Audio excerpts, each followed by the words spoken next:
Bener Leh, tapi kau merasakan gak ada suatu keanehan di sini? Apa? Itu anak si ibu duduk di gelapan. Ngapain ya? Aku ingin melihat wajahnya.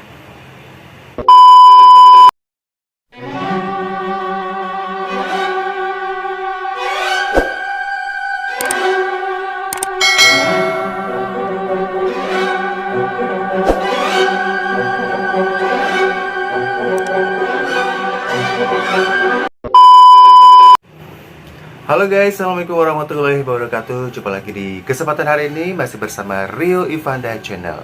Oke guys, akan ada satu cerita seru yang mungkin sudah pernah Anda dengar atau juga baru pertama kali ini Anda dengar.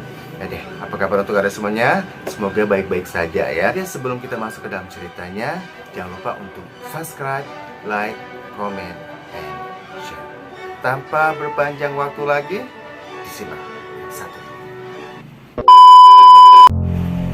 Oke guys, cerita ini bermula pada tahun 1960-an. Lama ya. Dimana kita sebut saja namanya Midin dan juga Soleh. Midin dan Soleh mereka adalah bersahabat. Mereka memiliki hobi yang sama, yaitu berburu. Tapi ini bukan berburu cewek loh.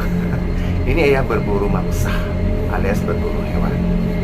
Sudah banyak seluruh tempat atau hutan mereka jelajahi. Suatu hari Midin mengajak sahabatnya Soleh untuk berburu di salah satu hutan yang ada di perbatasan. Soleh, gimana kalau kita berburu di hutan ini? Boleh juga nih, kayaknya seru. Iya, konon katanya di sana hewan-hewan liar masih banyak sekali. Gak ada salahnya kita coba untuk berburu ke sana. Siapa tahu kita mendapat hasil buruan yang lebih banyak, kata Midin. Soleh manggut-manggut dan mengiyakan. Lalu guys, keesokan harinya mereka berangkat ke tempat yang telah mereka sepakati. Mereka menumpang salah satu mobil angkutan. Karena pada waktu itu yang namanya sepeda motor itu agak-agak jarang ya. Mereka berdua menikmati perjalanan menuju hutan tersebut. Mereka bercerita, canda tawa, pokoknya mereka dibuat happy lah ya pada waktu itu.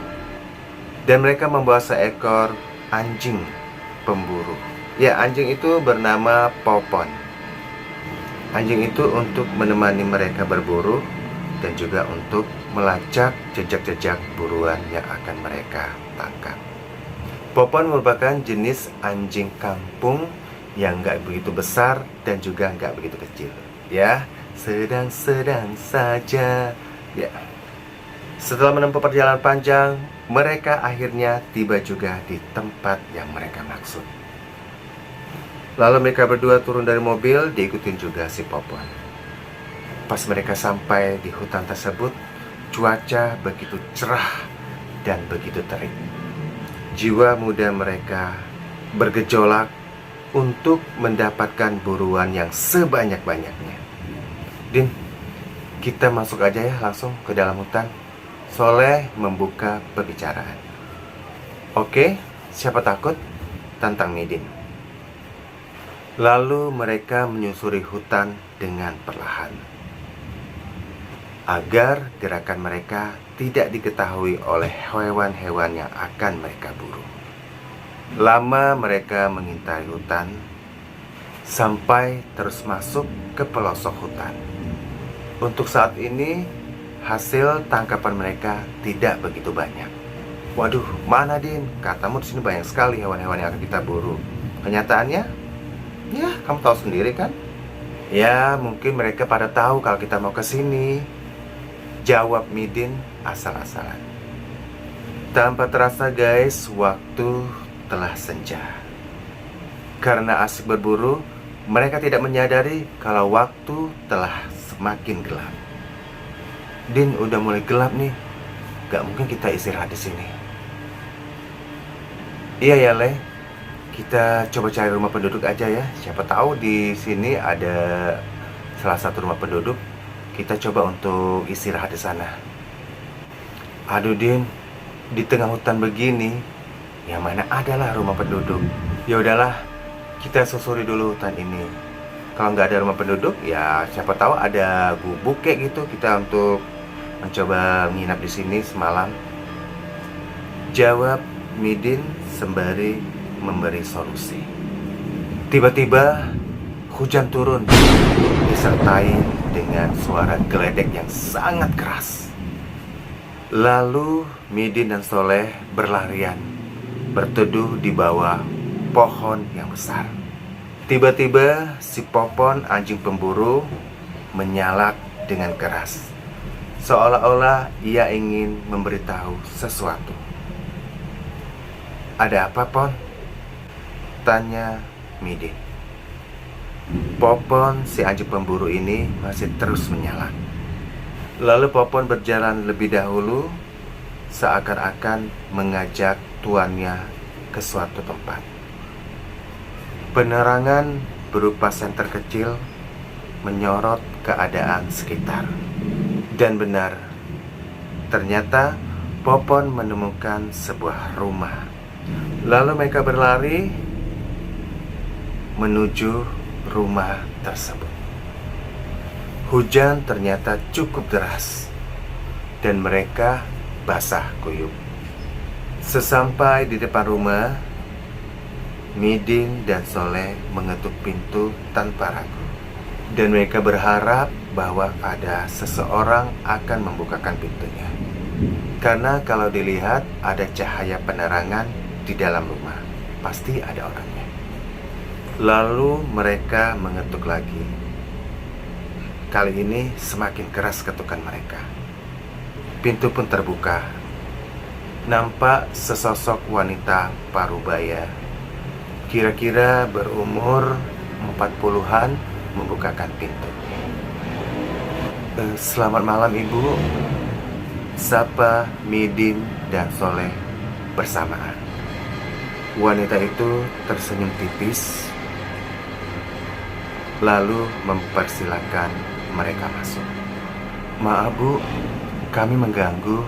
Kami numpang berteduh ya Bu, di luar hujan." Wanita itu tersenyum penuh misteri. "Kenalkan Bu, saya Midin dan ini teman saya, Soleh." Midin dan Soleh lalu memperkenalkan diri. "Saya Casey. Panggil saja saya Ibu Casey. Dan itu anak saya, namanya Rati." Wanita itu menunjuk pada seorang anak gadis yang sedang duduk di pojokan ruangan. Midin dan Soleh saling berpandangan. Mereka membatin, "Gadis yang aneh." Dengan baik hati, sang ibu menyediakan atau menyuguhkan secangkir kopi dan juga makanan-makanan kecil. Untung ya dunia ada ibu yang baik hati ini, jadi kita bisa numpang di sini semalam. Bener Leh, tapi kau merasakan gak ada suatu keanehan di sini? Midin mulai was-was. "Apa?" tanya Soleh, tidak mengerti. Itu anak si ibu duduk di gelapan. Ngapain ya? Aku ingin melihat wajahnya. Cantik apa enggak? Udahlah, gak usah ngeres. Kita di sini cuma numpang berteduh, gak usah aneh. Soleh memperingatkan. Suasana malam itu sangat dingin dan juga sepi. Hanya terdengar suara hujan yang turun dengan deras. Midin dan Soleh tidak menyadari di tempat apa yang mereka teduhi ini. Air muka Ibu Casey pucat pasi dengan tatapan yang sangat datar. Sedangkan si Rati rambutnya yang panjang dan menutupi mukanya. Benar-benar pemandangan yang sangat aneh. Lalu Midin dan Soleh menikmati secangkir kopi dan juga rokok. Malam semakin larut. Kantuk menghinggapi mereka berdua. Samar-samar Midin mendengar si Rati meminta sesuatu kepada ibunya. Ma, minta apel. Lalu sang ibu menjawab, Tunggu ya nak, belum tidur. Ma, minta apel. rengek Rati berkali-kali. Sabar ya nak, sebentar lagi. Midin yang setengah sadar lalu mempertajam pendengarannya. Kok malam-malam minta apel? Emang ada yang jual apel di sini? Midin membatin. Hatinya berdetak. Lalu ia membangunkan Soleh yang sempat tertidur. Leh, ayo bangun. Bangun, Leh, bangun. Ada apa sih, Din? Nganggur tidur aja. Shh. Coba kau dengar.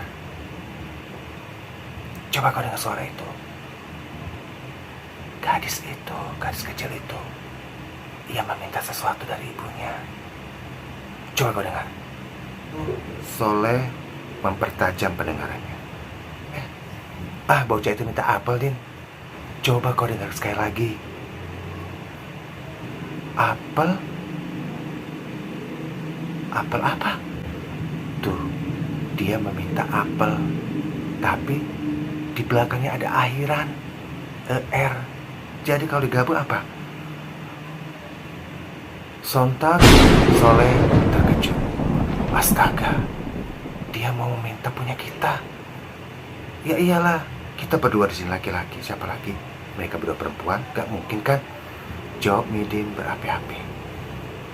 Wah, gak benar ini, kata Soleh. Soleh mulai ketakutan. Sabar, jangan gegabah. Kita nggak tahu ini orang apa makhluk halus. Midin mencoba menenangkan Soleh. Aku nggak mau masa depanku hancur diambil oleh gadis kecil itu. Aku juga begitu, Leh. Sekarang kita diam. Kita cari jalan agar kita bisa keluar dari tempat ini. Midin dan Soleh menyulut rokok kembali. Mereka berdua merokok, dan si kecil itu masih terus merengek-rengek. Dan terlihat ibunya begitu juga menenangkan. Sabar, sabar, dan sabar. Itu jawaban sang ibu kepada anaknya. Lalu Soleh dan Midin mencoba untuk keluar rumah. Sang ibu menyapa. Kalian mau kemana? Enggak, Bu, kami mau merokok aja di luar. Di sini kan gak enak asap rokoknya. Ibu Kesi melihat dengan mata tajam. Soleh dan Midin makin ketakutan. Iya, Bu, kami ke depan sebentar ya, Bu ya. Kami mau merokok di depan. Sampai melihat juga suasana di depan. Masih hujan atau udah reda. Ibu Kesi tersenyum tipis. Terlihat seperti menyeringai. Sesampainya mereka di depan. Waduh, Leh, gimana nih? Atau kita lari aja? Kayak iya sih, mati kita di sini nanti oleh dua makhluk itu. Itu orang atau setan sih? Tanya Midin kepada Soleh. Soleh menjawab random. Mungkin setan atau juga manusia. Udahlah, gak ngerti. Gimana ini sekarang? Lalu Soleh dan Midin berpikir sejenak. Tiba-tiba ia teringat anjing buruan mereka yang ada di depan, yaitu Popon. Lalu mereka mengikatkan rokok tersebut ke buntutnya si Popon, si anjing itu. Dan Midin serta Soleh langsung lari keluar tunggang langgang mengambil ilmu langkah 1000. Ditinggalkannya si Popon di depan rumah itu. Popon yang begitu tahu kalau buntutnya ada rokok, ya dia menggoyang-goyangkan buntutnya ya, kopat kapit. Di dalam rumah ibu itu melihat di kaca jendela, ia masih terlihat bahwa di depan masih ada rokok, berarti Soleh dan juga Midin masih berada di situ. Dia tidak mengetahui kalau Midin dan Soleh sudah lari dari rumah itu. Tiba-tiba suara tertawa Ibu Casey terdengar nyata. Keesokan paginya guys, Midin dan Soleh menyambangi tempat itu lagi. Tetapi apa yang mereka lihat? Ternyata Popon masih berada di tempat itu. Terus rumah yang mereka tempati semalam itu apa? Itu hanyalah sebuah pohon yang besar yang sudah tua. Dan di situ terlihat si Popon masih terikat atau terrantai. Lalu Midin dan Soleh mendekati tempat tersebut dan membawa pulang Popon yang masih terus menyala. Oke guys, itu tadi cerita yang telah dialami oleh Soleh dan juga Midin ya. Itu sekitar tahun 70-an lah ya. Emang sih pada tahun-tahun yang lawas itu banyak sekali kejadian-kejadian yang mungkin tidak segitu banyak di tahun-tahun sekarang ini. Itu merupakan sebuah kisah sejati ya, kisah nyata yang telah mereka alami, bahwa di antara kehidupan ini ada makhluk yang tidak nampak dan juga makhluk yang nampak. Seperti itu mereka temuin di dalam hutan, ada sebuah rumah besar. Kebayang gak sih di dalam hutan ada sebuah rumah besar yang hanya dihuni oleh 2 orang. Di lainnya nggak ada tetangga atau apa. Itu kalau di dalam pikiran kita itu rumah apa ya? Ternyata yang memiliki rumah itu adalah tahu sendiri kan? Ya udahlah. Oke guys, segini aja cerita untuk hari ini. Terima kasih sekali untuk Anda yang sudah mendengarkan ceritanya dari awal sampai selesai ya. Oke, dan jangan lupa untuk selalu subscribe, like, comment, and share. Semoga kalian yang subscribe, like, comment, and share bisa mendapatkan pahala yang lebih banyak. Dan juga saya semakin kuat lagi atau semakin semangat lagi untuk memberikan kisah-kisah kepada kalian semuanya. Akhir kata, saya Ri Ivanda undur diri.